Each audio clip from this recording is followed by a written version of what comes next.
Good morning, class. Today we are going to start our new session, a new topic which is called the conditions and warranties.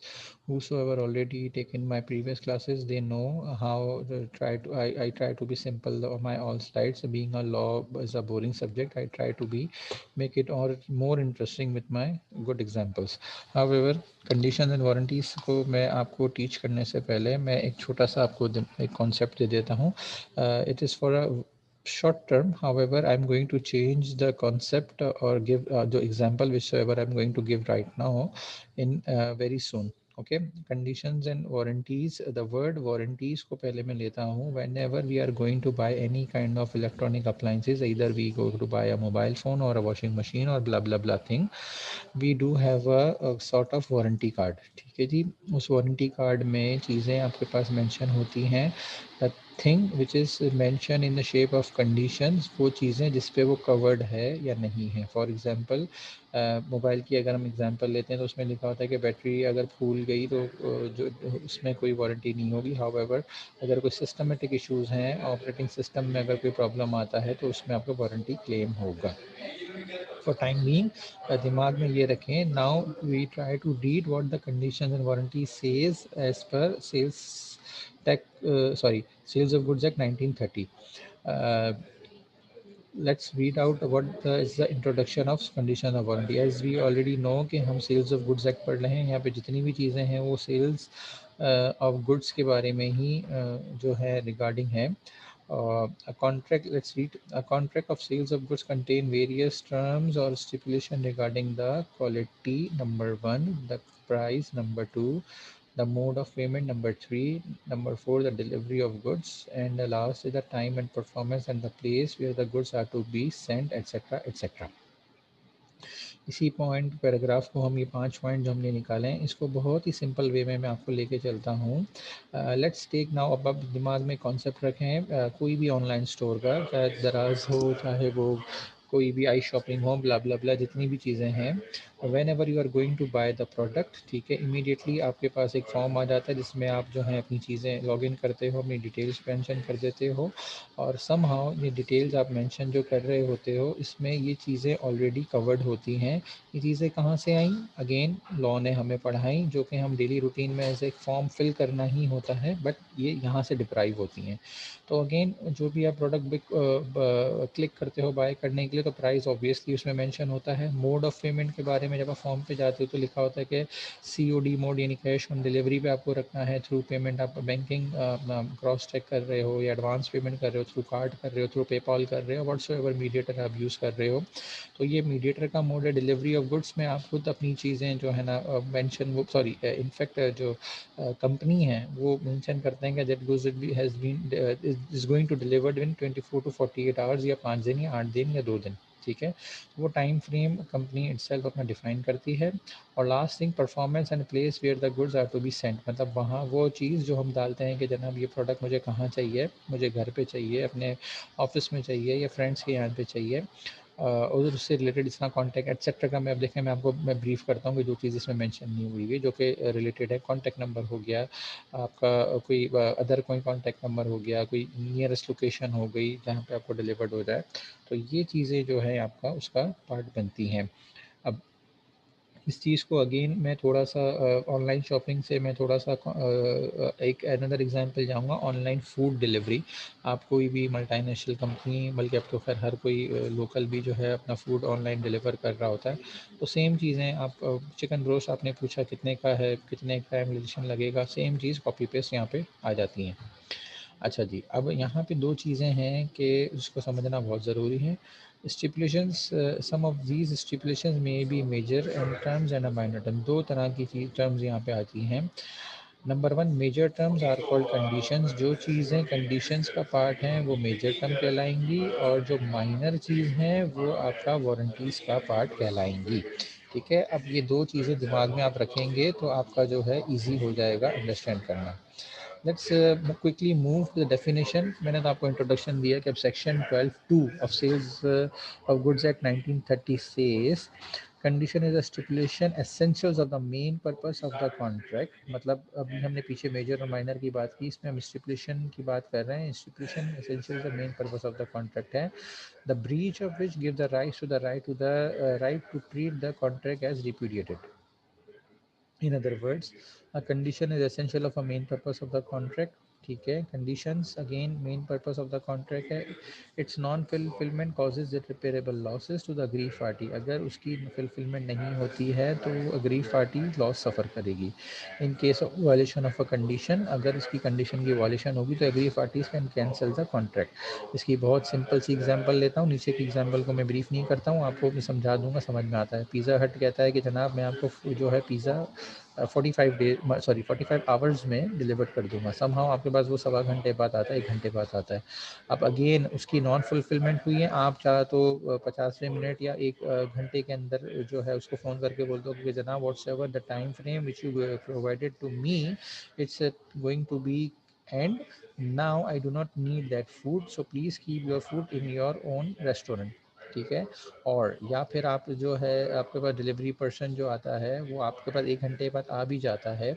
अब इस चीज़ को बड़ा गौर से सुनिएगा, आ जाता है तो ऑब्वियसली वो फूड जो है ठंडा भी हो सकता है, चांसेस है कि वो फूड जो है वो उस कंडीशन में ना हो, but agree it is your right कि आप उसको रिफ्यूज़ कर दें या ले लें। अगर आप इसको एक्सेप्ट करते हैं तो देन यू नीड टू पे the amount of the pizza. ठीक है जी। मैं नीचे की एग्जांपल को कोट नहीं करता, बल्कि मैं कर देता हूँ। मिसाल के तौर पे हमारे पास इस वक्त होंडा 70, स्पेशली मेल जो है लड़के जितने भी चीज़ों को क्लियर कर लेंगे, शायद लड़कियों के लिए थोड़ा सा अंडरस्टैंड करना मुश्किल हो जाएगा। बाइक हमारे पास डिफरेंट मॉडल्स की आती हैं, जिसमें होंडा है, सुजुकी है और चाइना की बहुत सारी कंपनीज़ हैं। सेम चीज़ें, बस सिर्फ लोगों का फ़र्क होता है। मैं आसिफ साहब ने कांटेक्ट किया कि वो 100 होंडा 70 बाइक्स बासित को देंगे, बट वो डिलीवर कर देता है Honda CD70 other than Honda, वो स्टार कर देता है। अब ये जो है ब्रीच ऑफ कंडीशन है, बासित कैन रिजेक्ट, या तो वो उसको रिजेक्ट कर दे कि नहीं जी मैंने होंडा मांगा है तो मैंने होंडा ही चाहिए है, या फिर वो उसको एक्सेप्ट करे और डिफरेंस पैसे जो डैमेजेस हैं वो डिफरेंस पैसे हैं कि नहीं जी होंडा का प्राइस ज़्यादा है, स्टार का कम है। लेट्स सपोज एक बाइक 25,000 की है होंडा और स्टार 20,000 की, तो 5,000 का इन शेप ऑफ डैमेजेस या डिफरेंस जो है वो इसमें कंपनसेट होगा। अब वारंटी पढ़ते हैं जनाब, वारंटी क्या कहती है। वारंटी सेक्शन 12(3) में कहती है कि warranty is an stipulation collateral to the main purpose of the contract, the breach of which give rise to a claim for damages but not a right to reject the goods and treat the contract as a repudiated। ठीक है, in other words a warranty is not essential for the main purpose of the contract. पहले में हमने पढ़ा था constitution में कि वो मेन पर्पस है, और अब इसमें पढ़ लें कि भाई वो essential of the main purpose of the contract नहीं है, जो कि इंट्रोडक्शन में भी मैंने आपको बता दिया था।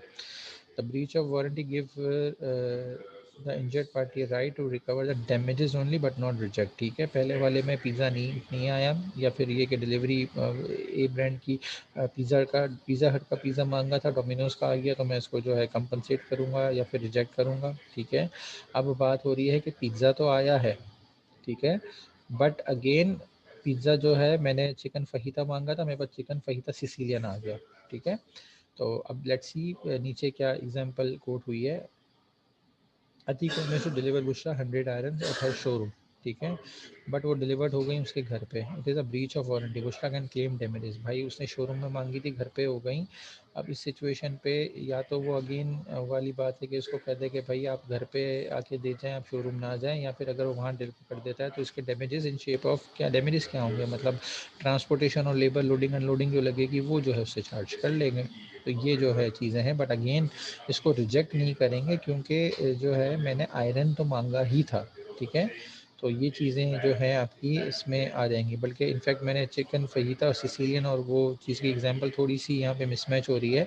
चिकन फजीता तो आया है, बट अगेन मैंने डिलीवर करवाया था घर पे और डिलीवरी हो गया ऑफिस में। तो अगेन या तो उसका जो है वो अगर दोनों जगह पे अवेलेबिलिटी मेरे फैमिली की है तो वो उसको कंपनसेट करें, या फिर उसे कहें नहीं जी यहाँ पे नहीं, यहाँ मंगवाए, तो उसको आप उसकी ओरिजिनल प्लेस पे डिलीवर करें।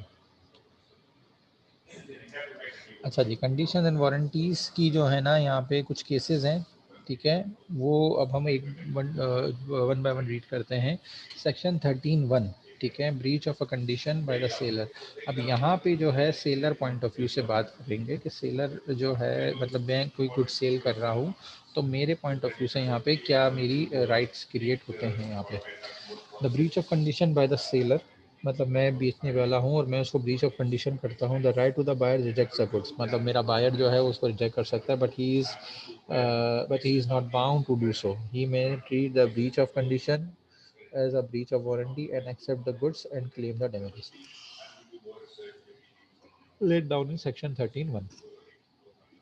Asif agrees to supply Daud crystal shaped quality sugar, but he supplied crush quality sugar.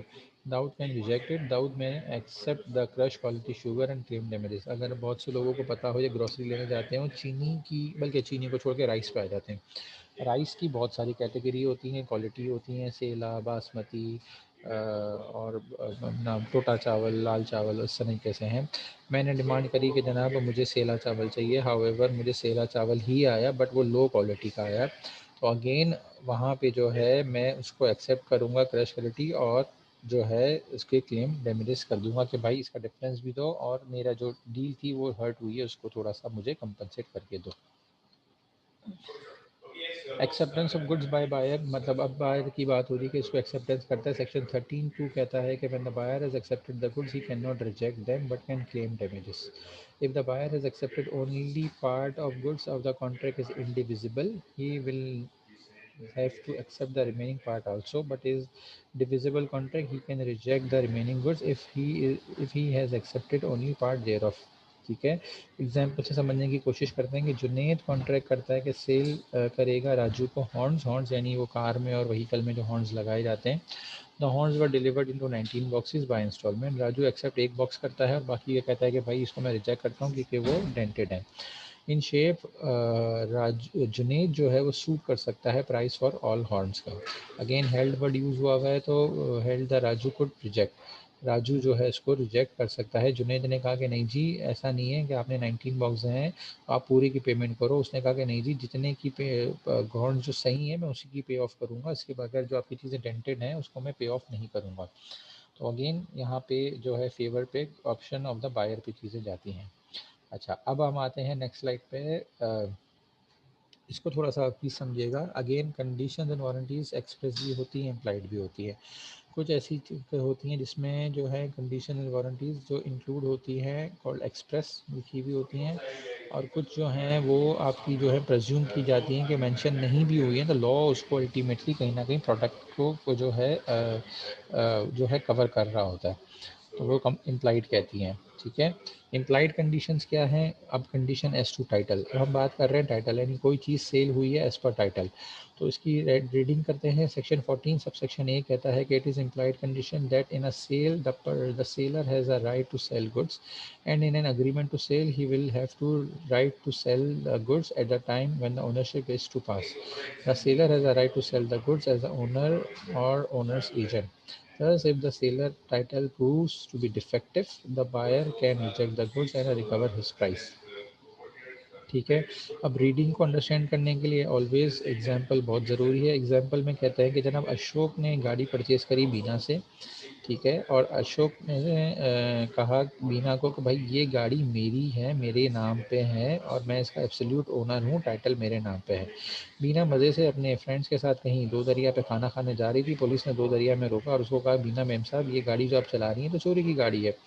अब बीना जो है उस टाइम पे तो जैसे तैसे करके पुलिस से तो जान छुड़वाया या नहीं छुड़वाया अलग मैटर है, बट अशोक जो है, सॉरी मैंने उल्टा बोल दिया, अशोक परचेज कर रहा है बीना से। ठीक है, अशोक साहब जा रहे हैं दो दरिया। पुलिस ने अशोक साहब को रोका, कहा कि ये ना भी गाड़ी चोरी की है। अब जैसे तैसे करके अशोक साहब तो पुलिस वाले से अपनी जान छुड़ाए नहीं छुड़ाए वो अलग मैटर है, बट यहाँ से फारिग होने के बाद अशोक साहब बिल्कुल बीना के पास जाएंगे और दमादम मस्त कलंदर करेंगे कि आपने मेरे साथ गलत बयानी या झूठ बोला है, हालांकि ये गाड़ी आपके टाइटल नहीं है, आपने इसके फेक डॉक्यूमेंट्स बनाए और ये गाड़ी चोरी की है। सेल बाय डिस्क्रिप्शन मतलब वो चीज़ें अब इसमें पर्टिकुलरली डिफाइन हो रही हैं। In a contract of sales of goods by description it is an implied condition that the goods shall correspond with the description. If the goods are not according to the description, the buyer can reject the goods. In the sale of description, the seller can perform the contract by supplying others. The buyer is not bound to accept such goods. Section 15 बहुत आसान लफ्ज़ों में most probably आपने देखा होगा newspaper में गाड़ी बराए फ़रोख्त का एक संडे के दिन आर्टिकल आ रहा होता है, बल्कि इनफैक्ट अब थोड़ा सा मीडिया पे चलते हैं, बहुत सारे कंपनी हैं वो ऑनलाइन कार सेल कर रहे होते हैं, उसमें मेंशन करते हैं कि जनाब मैं गाड़ी फ़लाना बेच रहा हूँ, फ़लाना मॉडल है, बट वो डिस्क्रिप्शन दे रहा है कि भाई करोला बहुत सारी गाड़ी 86 से लेके 2020 में भी गाड़ी, बल्कि 2020 में भी बिल्कुल करोला आई है। तो अगेन अब मैं पर्टिकुलरली मेंशन कर दूं कि जनाब 2016 करोला मॉडल फेसलिफ्ट है और ये गाड़ी मैं सेल कर रहा हूँ, बट जब कोई मुझसे ख़रीदने आता है बायर, वो उसको पता चलता है कि भाई ये 16 फेसलिफ्ट की बात हुई थी, अब मैं 16 पे ही हूँ, मैं ज़्यादा आपको घुमा नहीं रहा ताकि आपको अंडरस्टैंड हो जाए, बट वो फेसलिफ्ट नहीं है, ठीक है। तो नो वो साहब जो है उससे रिकवर कर सकते हैं कार अपनी, क्योंकि again description as per description sale नहीं हुई। सेल बाय सैंपल, अगेन इसकी रीडिंग करते हैं। In case of sale by sample the goods must be stipulated according to the sample agreed upon. In case the following the implied condition section 17, the goods shall be correspond with the sample in quality, the buyer shall have a reasonable opportunity to comparing the bulk with the sample, ठीक है, that goods shall be free from any defect regard rendering them unmerchandisable which would not be apparent on reasonable examination of the sample। अब मैं आपको बता दूं कि जितनी भी बड़ी बड़ी डीलिंग होती है, चाहे वो ट्रक्स में हो, 100 बैग्स हो, कुछ भी हो, उसकी डीलिंग नॉर्मली एक सैंपल से होती है कि जनाब ये सैंपल है, इसी सैंपल में जो आपको मैं शो कर रहा हूँ आपके पास डिलीवरी चाहे वो जितने भी बैग्स हों सेम चीज़ आएगी। समहाउ जब सैंपल हो तो अगेन डिलीवरी के टाइम पे दोनों के राइट्स जो बनते हैं वो ये बनते हैं कि number 1, the bulk shall correspond with the sample is quality, कि जनाब बीइंग अ बायर मैं ये कहता हूँ कि जो आपने दिखाया है, चाहे वो 100 बैग्स हों या मोर देन 1000 बैग्स हों, सेम क्वालिटी होनी चाहिए। नंबर 2, जब आप सैंपल मेरे पास डिलीवरी सैंपल के बाद डिलीवरी अपने बैग्स की दोगे, तो मुझे भी अब अपॉर्चुनिटी दोगे कि मैं 100% सेटिस्फाइड हो जाऊं कि हर बैग के अंदर सेम ही क्वालिटी है। Number 3, the goods shall be free from any defect, मैं ये भी चेक करूँगा कि गुड्स आप जो हैं वो डिफेक्टिव नहीं है, और जो है उसको प्रॉपरली एग्जामिन को भी करूँगा, चाहे वो मुझे लेबॉर्ट्री टेस्ट क्यों ना करना पड़े इन चीज़ों में, ठीक है। एग्जाम्पल अगेन दे के समझने की कोशिश करते हैं कि buyer examine the bulk after 2 weeks, 2 parallel of wheat were sold by sample, the seller showed one parcel and the buyer refused to show other, अच्छा, held that the buyer could cancel the contract, Laurie Mair versus Smith. आसान लफ्ज़ों में कि जनाब मैंने एक sample लिया, ठीक है, कहा कि भाई ये वीट है, मार्केट में शॉर्ट चल रहा है, मेरे पास ये स्टॉक पड़ा हुआ है 100 बैग्स, ये मैं आपको डिलीवर करता हूँ, ठीक है जी। अब होता ये है कि मैंने डिलीवरी कर दी, अब अगेन इसमें एक सैंपल बायर को भी दिया जाता है, सेलर को भी दिया जाता है, ताकि वो उसको कंपैरिजन करें। समहाउ वो सैंपल जो है उसको अग्री कर डिसएग्री करता है कि भाई ये सैंपल जो आपने मुझे दिया है एज़ पर गुड्स जो हैं उससे रिलेटेड नहीं है, आप जो है अपना सैंपल मुझे शो करो, और वो उसको रिस्ट्रेन करता है या फिर XYZ कहता है कि नहीं जी मैं शो नहीं करता। इन दैट केस अगर वो रिफ्यूज़ करता है अपना सैंपल शो करने से कंपैरेटिवली, तो ये चीज़ें जो है आपकी as per sale by sample नहीं कंसिडर होगी और बायर इसको रिफ्यूज़ कर सकता है। Again sale by sample as well description, reading करते हैं। When the goods are sold sample as well as bad description, there is an implied condition that the bulk of the goods shall correspond with the sample and the description. If the goods supplied correspond only with the sample and not with the description or vice versa, the buyer can reject the goods। Section 15 कहते हैं। Example से समझते हैं कि Numan agrees to sell Gaffar for an, अच्छा ठीक है, मैं इसको थोड़ा सा सिंपल करता हूँ।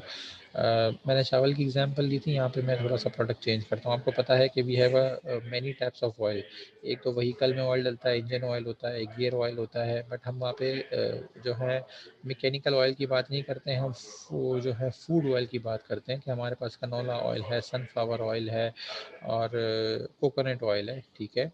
अब मैं कुकिंग पे अगेन मैं स्पेसिफिक आता हूँ कि सनफ्लावर ऑयल और कुकिंग ऑयल जो नॉर्मल जो वेजिटेबल ऑयल होता है, ये दोनों ही खाने के लिए होते हैं, ठीक है। अब मैंने उसको कहा कि मैं आपको सनफ्लावर ऑयल दे रहा हूँ with so and so price, ठीक है। बट अगेन सैंपल जो है मेरे पास जब आया तो मुझे पता चला कि ये सनफ्लावर में वेजिटेबल ऑयल मिक्स हुआ है।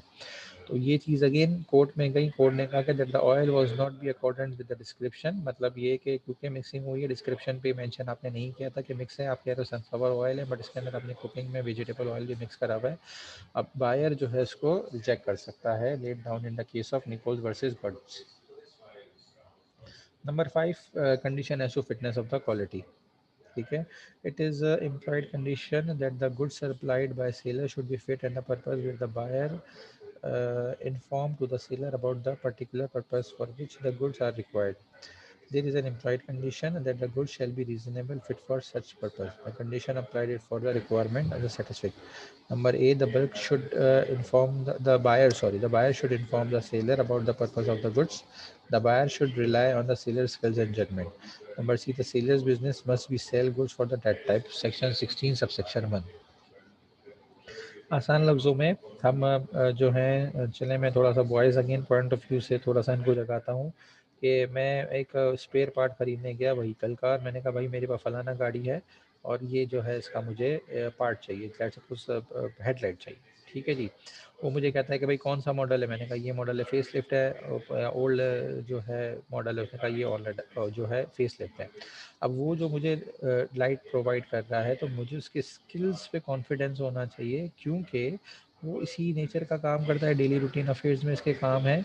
अगर ऐसा नहीं निकलता तो मैं उसको अगेन रिजेक्ट कर सकता हूँ। आसान लफ्ज़ों में जाके मैं से कहता हूँ भाई आपने मुझे गलत आइटम दे दिया, आप मुझे सही आइटम दें, simple is that. Condition as to merchantability. ठीक है, अब ये क्या चीज़ का नाम है, सेक्शन 16 सबसेक्शन 2 कहता है the term merchantable mean the goods must be fit for the ordinary purpose for which the such goods are use. It includes state and condition of the goods where goods are bought by description from seller और producer or not. There is the implied condition that the goods shall be of mercantile quality. The goods must be free from hidden defects. The condition applied in the following requirement and satisfied. Number 1, the good must be bought by description, जो goods हैं वो description के तहत हों, और the goods must be bought from the seller who deals in such goods, और उससे product खरीदा जाए जो चीज़ें सेल करता हो। यहाँ के अनजान बंदे, मतलब आप समोसे वाले से जो है धनिया नहीं खरीदोगे, मतलब बिरयानी समोसा बेचने वाले से आप कुछ और एक्सपेक्ट नहीं कर सकते, और जो गाड़ी बेचने वाला है उससे आप समोसा एक्सपेक्ट नहीं कर सकते, क्योंकि दोनों की स्किल्स अलग हैं। ठीक है, एग्जाम्पल के थ्रू उसको अंडरस्टैंड करने की कोशिश करते हैं कि Jamil purchase a black yarn from Kumar. Jamil जो है एक डीलर है यार्न का, and finds a damage by ants, वो देखता है कि भाई उसकी यार्न जो है वो चूटियों ने डैमेज कर दी हैं। अब ये जो है ब्रीच ऑफ कंडीशन है, जमील जो है इसको रिजेक्ट कर सकता है। Conditions bye custom, section 16 sub section 3 कहता है कि an implied condition is to a quality और quality of the particular purpose may be annexed for the by the usage of it. In some cases, the purpose of which the goods are required may be ascertained from the acts and the conduct of the parties of the sale or from the nature of description by the article purchased laid down in section 16 subsection 3. Example भाई condition of custom क्या है, custom से जहाँ तक word word use हो, ये customary house जो है चीज़ें हैं, बल्कि यहाँ पे अगर आपको मैं एक मूवी का नाम कोट करूँगा, आपने देखा होगा अनुष्का शर्मा शाहिद कपूर की एक मूवी थी बैंड, सॉरी बदमाश कंपनी। ठीक है, तो वो अगेन उनकी पूरी पिक्चर में आप देखें तो वो कस्टम्स पे ही पूरी बनी हुई है, तो किस तरीके से जो है इस चीज़ों को मैनिपुलेट कर रहे होते थे, और वो पूरी चीज़ उसमें मेंशन हुई हुई है। बहरहाल let's come to the point, हम यहाँ पर आते हैं। सुमेरा जो है सोल्ड ड्रग्स करती हैं ऑक्शन बाय ऑक्शन टू यावर in a sale of by auction there is a custom to declare any damages in the good. ठीक है, कि भाई कस्टम्स का अपना एक लॉ है, वो कहते हैं कि जो चीज़ आप बेच रहे हो उसके जितने भी जो लीक पॉइंट्स हैं, जितने भी फॉल्टी चीज़ें हैं, उसको भी आप डिस्क्लोज़ करो, ना कि आप प्रोडक्ट को दो। ठीक है, और उसको डिक्लेयर करो कि ये प्रोडक्ट फॉल्टी है। ठीक है, अब अगेन वो चीज़ मैंने डिस्क्लोज़ नहीं करी और बाद में जो है वो चीज़ फॉल्टी निकलेगी, तो मैं जिस चीज़ ऑप्शन से ख़रीदी है मैं उसको रिजेक्ट कर सकता हूँ। नंबर 8 पे चलते हैं, कंडीशन एज टू होलसमनेस। ठीक है, wholesome means beneficial of health. Conditions applies in the contract of sale by eatable and provisions. In case of the cause, good supply must be mercantile and wholesome. It means that the goods must be fit from the consumption. मिसाल के तौर पे मैं कोई भी चीज़ किसी से भी रेस्टोरेंट से खाता हूँ या फिर कहीं भी खाता हूँ, तो मुझे बल्कि इनफैक्ट जो सेलर है, रेस्टोरेंट वाला है, उसे पता होना चाहिए कि भाई ये चीज़ें जो है खाने के काबिल है, इसमें किसी भी किस्म का कोई पॉइज़न या इन्फेक्शन या कोई भी ऐसी चीज़ नहीं हो गई है, या इतना स्टील पुराना नहीं है कि जिस वजह से कोई भी फूड पॉइज़न या किसी बंदे की जान चली जाए। हाउएवर एक मरतबा भी आपने देखा होगा कुछ क्लिफ्टन में कुछ फैमिली ने खाना खाया और सारे इन्फेक्टेड हो गए, कुछ मर गए, और इस तरह की चीज़ें अगर जो भी होती हैं तो अगेन उसके फैमिली मेम्बर्स उसके ऊपर सू कर सकते हैं। लेट्स टेक द एग्जांपल, यहाँ पे मैं छोटी सी एग्जांपल आपको देने की कोशिश करता हूँ। Ayesha bought milk from Babar, a dairy owner, मतलब आयशा मैडम जो है वो डेयरी मिल्क वाले से, जो ओपन जो डेयरी मिल्क बेचते हैं, उनके पास गई। उसने कहा कि मुझे सो एंड सो वेट जो है मिल्क दे दें। अब उस मिल्क में जो है, क्योंकि मैंने आपसे कहा पेरिशेबल गुड्स हैं, वो ख़राब हो गया होगा, उसमें जर्म चले गए होंगे। पता चला कि जनाब वो मिल्क उन्होंने अपने हस्बैंड को दिया और उसको पीने से वो इन्फेक्शन हो गया और उससे वो मर गए। तो अगेन बाबर जो था वो डैमेजेस देने का उसको पाबंद है। आगे मैंने कोड भी कर दिया है कि कौन सी केस उसमें रिपोर्टेड हुआ है। एम्प्लॉयड पे हम आते हैं। एम्प्लॉयड की हम बात करें तो अगेन इसमें जो है चार जो है चीज़ें आती हैं। नंबर वन, क्वाइट पोजीशन, ठीक है। It is an employed assurance to the buyer that he shall have a possession and enjoyment of the goods sold to him without any disturbance, without the seller and any other person. If the buyer is disturbed by the enjoyment of the goods due to the seller defective title, he can claim damage for the seller laid down in section 14 subsection B. मिसाल के तौर पे जो मैंने पीछे अशोक की और बीना की एग्जांपल दी थी गाड़ी की, सेम चीज़ है। उसको जो है मैं थोड़ा सा अगेन कुछ चीज़ों में जाके पढ़ाता हूँ। ये महेश साहब ने जो है एक सेकेंड हैंड लैपटॉप ख़रीदा, जो कि थोड़ा सा ख़राब भी था, थोड़ा सा उसमें रिपेयरिंग की भी ज़रूरत थी। महेश ने उसकी स्क्रीन पे कुछ पैसे लगाए, उसकी बैटरी ख़राब थी, बैटरी पे कुछ पैसे स्पेयर करे और रिपेयरिंग करवाई अपने ज़ाती इस्तेमाल के लिए, ठीक है। कुछ टाइम बाद पता चला कि जनाब वो लैपटॉप जो है वो चोरी हुआ है। अब महेश जो है had to return it to the true owner. Mahesh जो है वो ट्रू ओनर जो भी था उसको देगा। Mahesh held could recover damages from the person by which he bought the same laptop। एक तो लैपटॉप की प्राइस लेट सपोज 20,000 का लैपटॉप है वो भी लेगा, और जो उसने एक्सपेंडिचर्स करे हैं 5,000 रुपये, तो वो अमाउंट उसके अंदर भी ऐड हो जाएगी। Freedom from इनकम्बरेंसेस। इनकम्बरेंसेस किस बला का नाम है? सेक्शन 14C कहता है कि implied warranty on the part of the seller that the goods shall be free from encumbrances in favor of any third party. The warranty will not apply where the such encumbrances are declared to the buyer when the contract is made.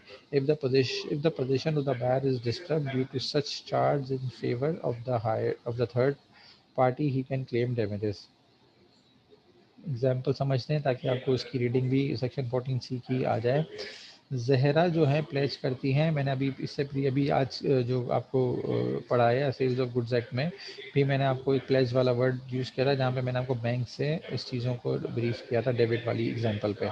Zahra pledge करती हैं अपनी गाड़ी बॉबी को। Bobby again एक bank है और promise करती है कि उसका पोजीशन ले लेंगी नेक्स्ट डे में, या फिर आप बॉबी को ले लेंगे। बॉबी एक उसका फ्रेंड है, उसने कहा भाई ये तुम गाड़ी रखो, मैं जो है अगले दिन तुमसे गाड़ी ले लूँगी। जहरा सेल कर देती है गाड़ी किसी थर्ड पर्सन मेहताब को, ठीक है। बॉबी कहता है, बॉबी जब उससे गाड़ी लेने आता है तो मेहताब उसको कहता है, sorry, Bobby ask Mehtab about the pledge affair. Bobby कहता है कि भाई ये तो प्लेज हुई हुई है, जहरा ने मुझे दी हुई है और इसकी अब ये मुझे कल डिलीवरी देगी और मुझे सॉर्ट ऑफ अमाउंट जो मैंने उसको दिया है वो भी पे करेगी, और इस पर प्लेज अमाउंट भी मुझे in shape of markup interest पे ऑफ करेगी। मेहताब जो है वो प्लेज अमाउंट बॉबी को दे देता है, ठीक है। मेहताब के रिकवर कंपनी को कहता है कि मेहताब जो है वो गाड़ी जो है कंपनसेट करेगा जहरा के साथ। मतलब जहरा ने प्लेज करी बॉबी को, बॉबी को कहा कि मैं तुमसे कल ले लूँगी। मेहताब साहब जो है इंटरफेयर हुए, उसको प्लेज अफेयर्स के बारे में कहते हैं। बहरहाल इन दोनों का आपस में सेटलमेंट होता है और फाइनली जो मेहताब साहब हैं वो अपनी प्लेज अमाउंट और जितनी भी चीज़ें उसको जो दी है बॉबी को वो रिकवर करेंगे कंपनसेशन जहरा बीबी से। यूजेज ऑफ ट्रेड की अगर हम बात करें, इसकी मैं एग्जांपल बल्कि मैं बता भी देता हूँ। Employed warranty as a quite of fitness and a particular purpose of may be next by the usage of a trade, section 16 subsection 3। इसकी मैं बहुत छोटी सी एग्जांपल देता हूँ जो आपको समझ में भी आ जाएगी। आप लोग सब जो हैं पोर्ट ग्रैंड जो कराची में है वहाँ गए होंगे, आपने देखा होगा वहाँ पे एंट्री फीस कुछ 300 या रुपए है जो भी है, बट अगेन जो आप टिकट जो खरीदते हो वो रिडीमेबल होते हैं। आप अंदर से पॉपकॉर्न वाले से कुछ खरीद लो या रेस्टोरेंट से खाना खा लो, उसका जितना भी बिल है एक सर्टेन अमाउंट 300 में से कुछ अमाउंट जो है आपको रिडीम हो जाती है और कुछ एंट्री फीस रहती है। तो वो चीज़ जो है रिडीम करना सबकी रिस्पॉन्सिबिलिटी है। तो क्योंकि वहाँ का कस्टम है या वहाँ की ट्रेड की पॉलिसी है कि भाई पहले तो आप अपने कार्ड्स को रिडीम कर लो। लेट सपोज मैं किसी रेस्टोरेंट में खाना खाया और 1000 रुपये का बिल बना और मेरे पास एक कार्ड है जिसमें रिडीम 200 रुपये है, तो मैं 800 रुपये दूंगा प्लस वो एक कार्ड दे दूंगा जो मेरा रिडीम हो जाएगा और ये सब पे एप्लीकेबल होगा। डिस्क्लोजर ऑफ डेंजरस गुड्स, ठीक है। The employed warranty on the part of the seller is that if the goods are be dangerous nature, he will warn the ignorant buyer about the probable danger. In case of the breach of this warranty, the buyer is entitled to claim compensation of the injury caused by him. अच्छा, ये चीज़ें बहुत simple है। वो लोग जो vehicle इस्तेमाल करते हैं, चाहे बाइक हो या गाड़ी हो, आपने देखा होगा अगर आप गाड़ी का बोनट खोलें, रेडिएटर में एक येलो कलर का साइन बना हुआ होता है, उसमें लिखा होता है कॉशन हॉट, ठीक है। सेम चीज़ बाइक में भी होती है। बाइक में अगर आप साइलेंसर में जाएँ तो वहाँ पर भी इस तरह का मेंशन होता है कि जनाब एहतियात से ये चीज़ें गर्म हैं, ठीक है। तो अगेन या फिर कोई ऐसा प्रोडक्ट है कि आपको लगता है कि पाउडर है, मिसाल के तौर पे अगर कोई मिर्च पाउडर है, ठीक है, तो वहाँ पे अगर आप नोटिंग करो, पाकिस्तान में तो चले फिर भी थोड़ा सा लीनियंसी मिल जाती है क्योंकि हम इतना एडवांस चीज़ें को नहीं चल रहे होते हैं। तो लेट सपोज लाल मिर्च का पाउडर है, ठीक है, उसमें जो है ना मैंने डायरेक्शन भी देनी है कि मेहरबानी करके इसको थोड़ा फेस से थोड़ा सा आप दूर रख के खोलें क्योंकि पाउडर है, हो सकता है कि आपकी आइज़ को इफ़ेक्ट करे और अगर खुदा ना खासा हो भी जाए तो आपको राइंजिंग करनी है और इमीडिएटली किसी डॉक्टर के पास जाना है। ये चीज़ें मुझे पता है कि डेंजर हैं, बावजूद इसके मैं अपने बायर को उसके बारे में ब्रीफ नहीं करता और वो किसी भी किस्म का हर्ट होता है तो वो जो है इंजर्ड होता है, तो इन चीज़ों में वो लायबल है उसको कंपनसेट करने के लिए। ये चीज़ point number 4 disclosure of dangerous goods में बताई गई हैं। आपका कंडीशंस एंड वारंटीज़ का पूरा टॉपिक ख़त्म हो चुका है। Thank you so much.